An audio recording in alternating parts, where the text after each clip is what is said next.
미분양이 많이 나오고 있다고 해서 청약에 도전하면 안 되는 걸까요? 2008년, 9년, 그리고 2015년, 16년 미분양이 굉장히 많은 시기가 있었고요. 서울에서 막 강남 3구 안에서 마곡, 우리가 좋아하는 아니면 마포 이런 데서 미분양 물량이 굉장히 많이 났었어요. 그런데 이때 무주택자이신 분들이 집을 가장 편하게 살 수 있는 방법은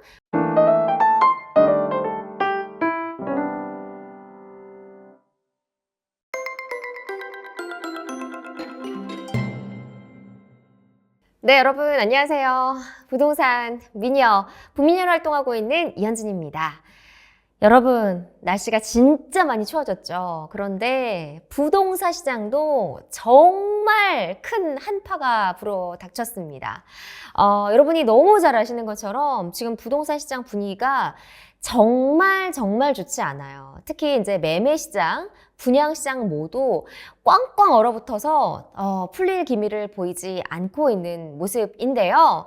당분간은 이렇게 부동산 빙하기가 있을 것 같아요. 그런데 이런 상황에서 무주택자분들은 뭐를 해야 될까요? 최근에 이 무주택자분들이 질문을 많이들 하시는데 크게 한 두 가지가 있더라고요. 그래서 그 내용을 오늘 정리를 한번 해봤습니다.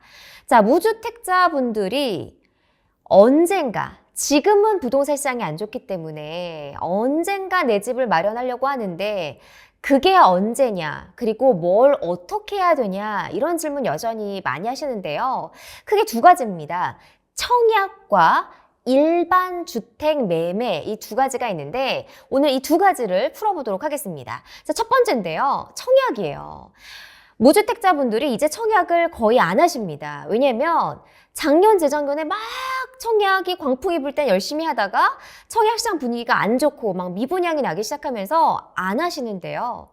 결론부터 말씀을 드리면 여러분, 청약 경쟁률이 떨어졌을 때, 미분양이 났을 때 오히려 기회가 될 수가 있어요. 그런데 아무나 잡으라는 게 아니고요. 아무 아파트나 사라는 게 아니고 그 중에서 보석을 가려내서 청약에 넣어야 됩니다.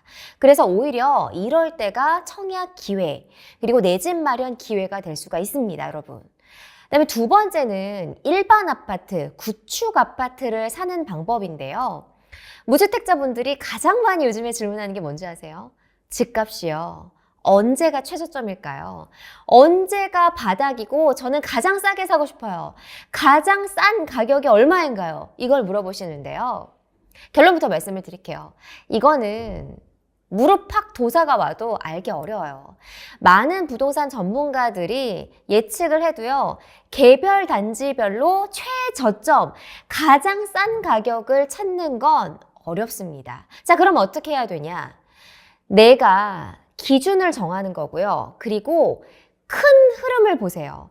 가격으로만 그 저점을 잡으려고 접근하지 마시고 전체적인 동향을 그리시고요. 그 다음에 나에게 맞는 예산, 대출 가능 금액, 대출 이자 이렇게 종합적인 판단을 해서 나에게 맞는 최저 가격, 최저점 시기를 결정을 해야 됩니다. 자, 여러분, 영상에서 먼저 이 두 가지를 이렇게 풀었고요. 이제부터 좀 자세한 내용을 풀어보도록 하겠습니다. 네, 첫 번째는 분양에 관한 건데요. 여러분, 미분양이 많이 나오고 있다고 해서 청약에 도전하면 안 되는 걸까요? 이 문제에 대해서 짚어보도록 하겠습니다. 여러분, 저는 늘 말씀드리지만 무주택자이신 분들이 집을 가장 편하게 살 수 있는 방법은 저는 청약이라고 생각을 해요. 특히 불인이 분들, 난 부동산에 대해서 아무것도 모른다 이러신 분들이 가장 진입장벽이 낮고 편하게 도전할 수 있는 게 바로 청약이잖아요. 그리고 청약에 도전하시는 분들이 많은데요. 하지만 최근에 미분양이 나고 있다고 해서 청약을 도전 안 하는 무주택자분들이 많아요. 그럼 이분들이 다른 것도 하진 않거든요. 그러면 내 집 마련을 지금 당장 하지 않겠다라고 하신 건가요? 자, 이런 질문이 있어서 제가 한번 여러분께 소개를 해볼게요. 자, 어떤 분이 저한테 물으셨습니다. 북민아님, 저 지금 미분양이 많이 나고 있는데 청약 안 하려고요. 그래서 제가 물었어요. 왜요? 미분양이 많잖아요. 지금 미분양이 많은데 집값도 떨어지고 있는데 청약을 왜 해요? 여러분, 미분양이 많이 나고 있어서 청약에 조심해야 되는 건 맞아요. 그리고 당분간 계속해서 이런 흐름이 이어질 거기 때문에 대출 이자라던가 감당할 수 있는 여력이 안 되시는 분들은 조심해야 되는 건 맞는데요. 무조건 청약에 넣지 말아야 한다. 저는 이거는 반대입니다. 왜냐면요, 오히려 지금이 기회가 될 수 있는 거고요. 그 중에서 입지가 좋거나 학군이 좋거나 괜찮은 아파트를 오히려 잡을 수 있는 기회가 되는 거예요, 여러분. 저는 이제 과거 이야기가 생각이 나는데요. 2008년, 9년, 그리고 2015년, 16년 미분양이 굉장히 많은 시기가 있었고요. 서울에서 막 강남 3구 안에서 마곡, 우리가 좋아하는 아니면 마포 이런 데서 미분양 물량이 굉장히 많이 났었어요. 그런데 이때 과감하게 미분양 아파트, 괜찮은 입지가 좋은 아파트를 잡은 사람이 결국에 한 10년, 8년 정도 실거주를 하다 보면 그 아파트의 가치가 쭉 입주 시점에 올라가는 그런 일이 발생을 했었어요. 그렇기 때문에 모두 청약을 포기하라는 얘기가 아니고요. 그 중에서 괜찮은 단지를 잡아야 된다. 청약 기회를 살려서 내가 옥석을 가리는 게 더 중요한 시기고, 오히려 청약 경쟁률이 떨어졌기 때문에 저는 오히려 기회가 될 수 있다. 이런 말씀을 무주택자분들에게 드리고 싶습니다. 자, 실제로 여러분 요즘에 청약 경쟁률이요, 정말 많이 떨어졌어요. 한번 보실래요? 작년보다 실제로 거의 반토막, 아니면 재작년과 비교해서는 막 반의 반토막이 날 정도로 1순위 청약자들이 굉장히 많이 줄었습니다. 제가 기사 하나를 가지고 왔는데 저도 놀랐어요. 지금 여기 보면 서울 1순위 청약자가요, 여러분 8분의 1 수준으로 떨어졌대요. 진짜 많이 감소하지 않았어요? 저는 사실 이 정도로 저도 많이 감소한지 몰랐는데 데이터를 보고 제가 굉장히 놀랐습니다. 여기 보면요, 여러분 서울에서 작년에 청약 경쟁률이 어마어마하죠. 163.8대 1이었어요. 그러니까 160이 넘었는데 올해 들어서는 워낙 서울에 물량도 없었고 거의 분양하는 단지가 적었지만 22대 1로 확 떨어졌어요. 진짜 너무 확 급감을 했죠. 그다음에 1순위 청약자 수 자체도 떨어졌는데 작년에 28만 명이었다면 올해 4만 명. 이 정도로 떨어졌고, 근데 공급 물량을 보면 올해가 약간 소폭 더 많아요. 작년보다 많이 공급은 됐는데 청약자 수가 떨어지면서 청약 경쟁률이 급감하는 그런 모습을 보이고 있습니다. 특히요, 12월 달에 서울에서 분양 예정인 단지들이 많아요. 여러분이 너무너무 관심 있는 그 둔촌 주공부터 시작을 해서 여러 단지들이 분양에 나설 텐데 청약 경쟁률은 확 떨어질 거고요. 청약자 수도 줄어들 것 같아요. 자, 그렇다면 이 얘기는 뭐냐면 여러분 작년에 청약 광풍이 불 때, 재작년에 막 엄청 열기가 뜨거울 때 아무리 청약에 넣어도 청약이 될 가능성이 적었어요. 왜냐면 1순위 청약 경쟁자 수가 너무너무 많잖아요. 그런데 오히려 이제 올해는 청약에 당첨될 문이 더 낮아졌고 당첨되기가 더 쉬운 거예요. 이럴 때 분양가가 좀 저렴한 단지, 그리고 앞으로 분양을 받았을 때 나중에 미래 가치가 있는 단지들은 여러분이 충분히 기회를 노릴 수 있는 가치가 있다고 저는 생각을 하거든요. 아니, 무주택자분들이 청약 말고 뭐 구축 아파트를 못 산다. 요즘에 사실 구축 아파트를 저점 잡는 게 더 어렵잖아요. 이러신 분들 같은 경우에는 저 더 나을 것 같고요. 그런데 지금 보면은 미분양 주택수도 굉장히 많이 늘어나고 있어요. 그런데 여러분 미분양 주택수를 한번 보시겠어요? 2009년, 2010년에 이렇게 정점을 찍었던 미분양 주택이 감소했다가 올랐다가 이렇게 하고 있고요. 지금 보면 여러분 미분양 주택수가 늘어나곤 있는데 작년 그리고 올해와 비교해서 올해는 작년과 비교해서 이렇게 엄청 높지는 않아요. 서서히 증가하고 있는 거고요. 아마 내년, 후년에는 조금 더 증가해서 올라갈 수는 있는데 어쨌든 굉장히 심각한 상황은 올해는 아직까지는 아닙니다. 미분양 주택수가 올라가곤 있지만 보시면 과거와 비교해서 굉장히 많은 단계는 아닙니다. 그렇기 때문에 여러분들이 생각하는 것처럼 심리적으로 느끼는 것과 다르게 통계적으로는 기하급수적으로 늘고 있지는 않아요. 그런데 우리가 왜 이렇게 미분양이 무서울까라고 생각을 하면 금리가 너무 급격하게 오르면서 매수 심리가 엄청 많이 쪼그라든 거예요. 그러니까 매수 심리는 역대급으로 하락을 하면서 이런 감정이 느껴지는 건데요. 통계로 보면 여러분 미분양 주택수가 그렇게 많지 않다는 걸 알 수가 있습니다. 그래서 저는 무주택자분들에게 드리고 싶은 말씀은 청약을 무조건 포기해야 된다. 미분양이 나니까 청약하면 안 된다. 전 이건 반대합니다. 오히려 이럴 때일수록 더 괜찮은 입지와 분양가를 확인을 해서 들어간다면 내 집 마련 기회가 될 수 있다고 생각을 해요. 남들이 안 할 때, 오히려 청약자 수가 감소했을 때 인서울에 있는 학군이 좋거나 아니면 나중에 미래 가치가 있는 단지, 뭐 강남 3구 안에 있는 단지라던가 아니면은 강북 이라도 대규모 재건축 재개발이 진행이 되고 입지 인프라가 나중에 발전할 호재들이 많다. 이런 단지 같은 경우에는 오히려 지금 분양을 받아 놓으면 나중에 훨씬 더 가치가 오르는 일이 발생을 할 수 있거든요.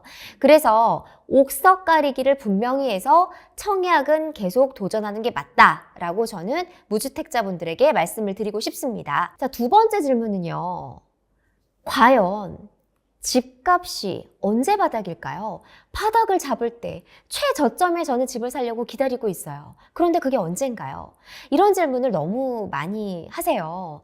지금 집값이 올해 하반기 들어서 금리 인상폭이 더 커지면서 집값 하락폭도 굉장히 많이 커졌고요. 지금도 계속해서 떨어지고 있는 상황이에요. 호가가 내려가고 있는 상황인데 이런 상황에서 지금 저도 집을 사라고 얘기하진 않을 것 같아요. 일반 아파트를 사려고 기다리시고 계신 분들에게는 저도 더 기다려봐라, 상황을 지켜보라고 말씀을 드리고 싶고요.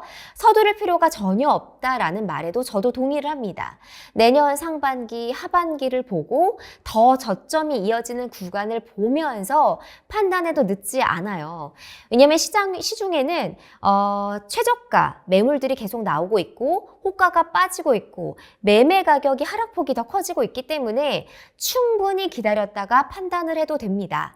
그런데 전 이렇게 묻죠. 부미녀님, 우리 단지 아파트 가격이요. 지금 최고점이 13억 5천을 찍었는데 최근에 호가가 11억 1천에 나와 있어요. 그리고 실거래가가 11억 3천을 했는데요. 저는 얼마의 가격을 사면 될까요? 최저점은 제가 10억 5천에 들어가면 될까요? 아니면 10억에 들어가면 될까요? 이렇게 구체적인 단지를 이야기하시면서 정확한 가격을 찝어달라고 저한테 얘기를 하시는 분들이 있는데 실제로 이건 굉장히 어려운 일이에요, 여러분. 자, 이거는요, 개별 단지마다 가격이 다를 거고요. 그리고 급매가 나오는 상황에 따라서 다 다를 수가 있어요. 그런데 여러분, 급매가 나왔을 때 잡으려면 내가 내 상황에 맞는 최저점 아파트를 잡는 방법들을 생각을 하고 있어야 됩니다. 내가 지금 가지고 있는 여러 금액을 확인을 해야 되고요. 그리고 아마 대부분 집을 사려고 하시는 분들은 현금을 보유하고 있기보다는 어디에 살고 있어서 물려 있거나 그 집을 팔지 못하시는 분들이 많아요. 그러면 내가 현금을 가지고 동원할 수 있는 게 언제인지, 얼만큼인지를 정확하게 먼저 파악을 하셔야 되고요. 두 번째로는 대출 가능 금액도 생각을 해보셔야 돼요. 지금 이제 DSR이라는 게 아직 걸려있기 때문에 내가 무제한적으로 대출을 받을 수가 없어요. 무주택자라고 하면 조금 더 한도가 늘어나겠지만 1주택자가 만약에 내가 지금 있는 집을 팔고 새로운 집을 저점을 잡아서 들어가려고 한다면 아마 대출 한도가 많이 안 나올 수가 있거든요. 그다음에 중요한 거는 대출 이자가 진짜 엄청 비싸잖아요. 지금 금리 상단이 8%를 넘어서 막 9%를 향하고 있는 시점에서 대출 이자가 감당이 가능한지 내 소득과 비교해서 어느 정도 대출을 받을 수 있는지도 생각을 해보셔야 되는 거잖아요. 그 다음에 이런 종합적인 판단을 하고 그 다음에 내가 사려는 단지의 아파트 가격이 언제가 최저점인지는 가격만 보고 판단해서는 안 된다고 생각을 해요. 뭐 예를 들어서 10억에 사겠다, 15억에 사겠다, 뭐 이런 금액보다 그 구간을 조금 러프하게 잡으시고 지금 돌아가고 있는 상황을 잘 판단을 하셔야 될 것 같아요. 전체적인 부동산 가격의 흐름, 그리고 우리 단지가 지금 어떻게 금매가 나오고 어떻게 실거래가 찍히고 거래량은 얼마큼인지를 스스로 판단을 한 다음에 가격 기준을 정하는 거죠.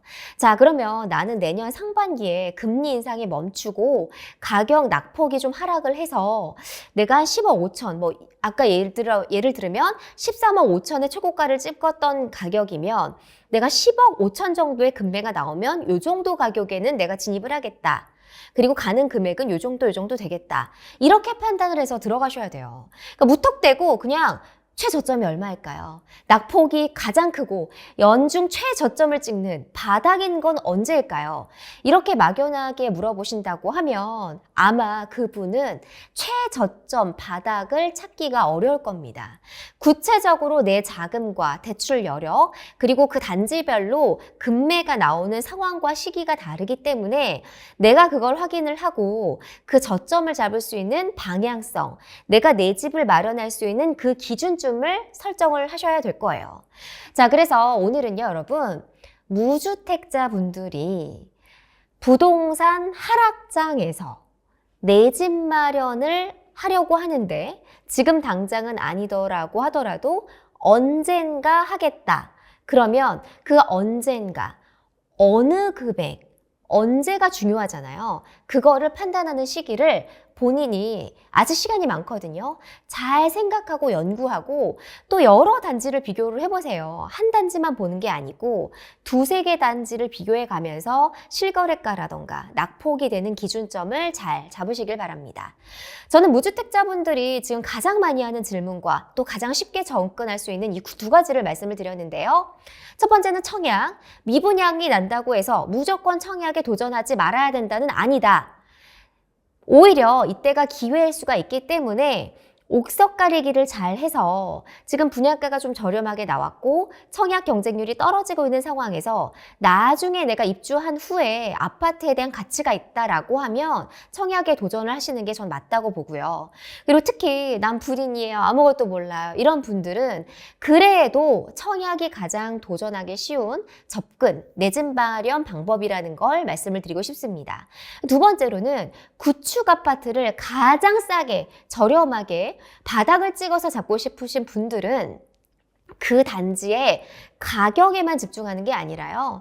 전체적인 부동산 경기의 흐름과 또 금리 인상에 대한 인과관계, 그리고 그 단지에 대해서 실거래가가 어떻게 이루어지고 거래가 어떻게 이루어지는지 판단을 하시고 내 자금 여력과 대출 이자에 대한 부분도 같이 종합적으로 판단하시라고 말씀을 드리고 싶습니다.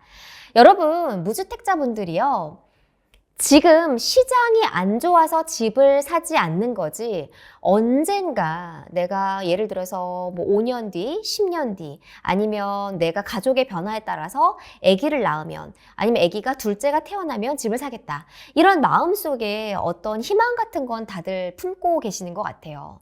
그게 언젠가 잘 내 집을 마련하고 내가 내 집을 마련을 하면서 부동산 투자에도 같이 성공할 수 있도록 여러 가지 방향성을 잘 고려를 해보시길 바랍니다. 여러분, 부동산 하락장이기 때문에 지금 충분히 고려하고 공부하고 내가 고려해 볼 수 있는 시간들이 많거든요. 잘 한번 판단해 보시길 바라고요. 여러분, 만약에 궁금하신 사항이 있다면요, 댓글 남겨주시거나 아니면 저 이현진 부미녀 인스타그램으로 댓글 남겨주시면 DM 주시면 제가 가능한 답변 드리도록 하겠습니다. 자, 여러분, 이번 영상이 도움이 되셨다면 구독, 좋아요 눌러주시고요. 여러분의 이런 좋아요, 구독이 저에게 엄청 큰 힘이 되고 있습니다. 여러분, 오늘도요, 부동산 투자, 내 집 마련을 하기 위해서 정진해 보시길 바랍니다. 여러분, 영상 마칠게요.